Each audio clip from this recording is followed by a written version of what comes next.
guys, welcome back to my YouTube channel. I am Dr. Shoaib Ahmed, English Literature UGC NET JRF. So kindly subscribe my channel and हम दोबारा start करते हैं. हमने unit 4 तक कर लिया था. अभी 57 यूनिट्स है सिलेबस की. तो यह सेकंड वीडियो है. यूनिट 5th है रेट्रिक एंड प्रेसिडी जो मैं आपको पढ़ाऊँगा. यूनिट 6 है, आप लिखते जाइए. Pedagogy, andragogy and heutagogy. Pedagogy means teaching, andragogy means learning, heterogogy means research. Research पर क्वेश्चन आ रहे हैं. यूनिट 7 है research methods and material in English. Research methodology से क्वेश्चन आ रहा है. This is all about research methodology. Research methodology पर 2 or 3 questions we are having in paper second. So I will give you the Brahmastra to understand the research methodology or the research for paper 1 and for paper 2 for both. Unit number 8 है हमारी culture studies. Culture studies तो बहुत बड़ा अपने आप में एक area है. ये बहुत वाइड एरिया है कल्चर स्टडीज़. उसके बाद यूनिट 9 है हमारी English in India dot history evolution and future. ये जे के एमए और पीएचडी में ऑफर किया था. इससे रिलेटेड मिलिंद अवार्ड और जीजेबी प्रसाद, हरीश नारंग और हमारे जो कपिल कपूर प्रोफेसर थे, बहुत पुराने थे. कपिल कपूर प्रोफेसर, कपिला कपूर प्रोफेसर गिल, वो इसको ऑफर किया करते थे इस पेपर को. ये पेपर बहुत पुराना है जेएनयू में. और ये जेएनयू के एमए एंट्रेंस और पीएचडी एंट्रेंस का सबसे, अब तो एंट्रेंस नहीं होता है पीएचडी के लिए, खैर अब तो जेआर वाले को ही लेते हैं. तो उस टाइम पर सबसे फेवरेट क्वेश्चन था ये उनका कि the role of English in India and how would you develop the English language और English learning being in the country where we speak different languages, and how would you enhance the quality of English studies. So this was the famous question. और इस तरह सा visualise करने के लिए, मतलब conceptualise करने के लिए क्वेश्चन नेट में आता है. एक बड़ा क्वेश्चन आता है लैंग्वेज की हिस्ट्रीज के ऊपर, उसको कॉन्सेप्चुलाइज करना होता है. उसके 3-4 है ना रीजन एसेशन वाला क्वेश्चन. यूनिट नंबर 10 है अमेरिकन लिटरेचर. ये टफ नहीं है, मैं इसमें 5-6 राइटर ही पढ़ने, ज़्यादा नहीं है. यूनिट 11 है रशियन लिटरेचर.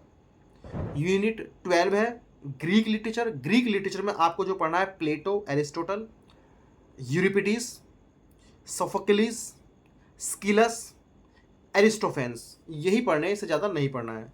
उसके बाद है जर्मन लिटरेचर. जर्मन लिटरेचर में आपको मैं बता दूंगा जो पढ़ना है. उसके बाद में आपका इटालियन लिटरेचर.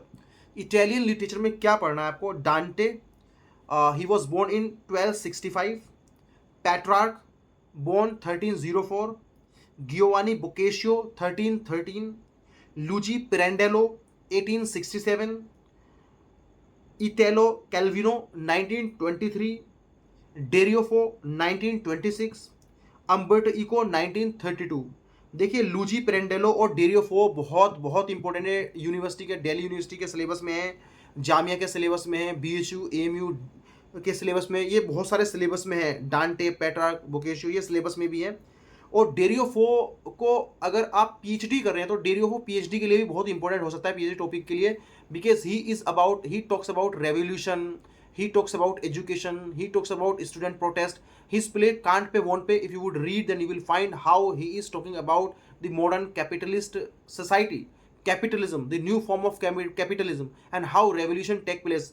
अगर हम सही से देखा जाए तो पोस्ट थियरी इसके वर्क पर अप्लाई की जा सकती है ना. Post theory where no theory is important.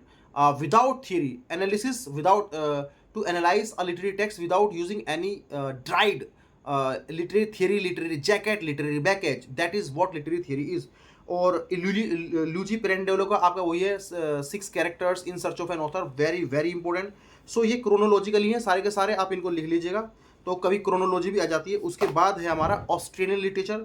Australian literature में 5-6 राइटर है, जैसे पैट्रिक वाइट को जरूर पढ़ लो, वॉस इसका पढ़ लो, उसके बारे में थोड़ा बेसिक वॉस से क्वेश्चन आता है. Peter Carey, David Malouf, Miles Franklin, Henry Lawson, Henry Handel Richardson. Her famous novel The Getting of Wisdom that publish in 1910. और ये नॉवल इंपॉर्टेंट क्यों है? The Getting of Wisdom, The Getting of Wisdom by Henry Handel Richardson. It's famous because it was praised by H.G. Wells and German Greer. H.G. Wells is a British writer and German Greer is a Australian feminist, second wave feminist. And her famous work is Female Eunuch that published in 1970. So this is also very important, Female Eunuch. And German Grier's thesis, the title of German Grier's thesis was Ethics of Love and Marriage in Shakespeare Early Comedies. ये आ सकता है कि German ग्रियर की PhD का thesis का title क्या था, ethics of love and marriage in Shakespeare's early comedies, है ना. उसके बाद में हमारा है Canadian literature. So if you haven't subscribe my channel, please subscribe. आप सब्सक्राइब कीजिए. आप हमारे एफर्ट्स को 3 से 4 महीने तक कंटिन्यूसली हर एक पेपर को डिटेल में एनालाइज किया गया है. प्रीवियस ईयर को सारी यूनिवर्सिटीज़ का सिलेबस मेरे पास है, मैं इसमें अपलोड कर दूंगा, डिस्क्रिप्शन बॉक्स में आपको मिल जाएगा. लेकिन आप अपना टाइम वेस्ट ना करें. जो मैं बता रहा हूँ बस इसको पढ़ें आप.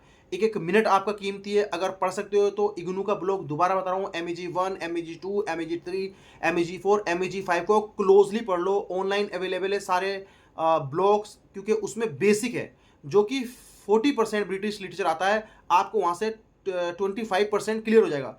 बाकी इसके ऊपर कोई किताब आप ना पढ़ें हिस्ट्री की, सिर्फ विलियम जे लॉन्ग पढ़ सकते हैं.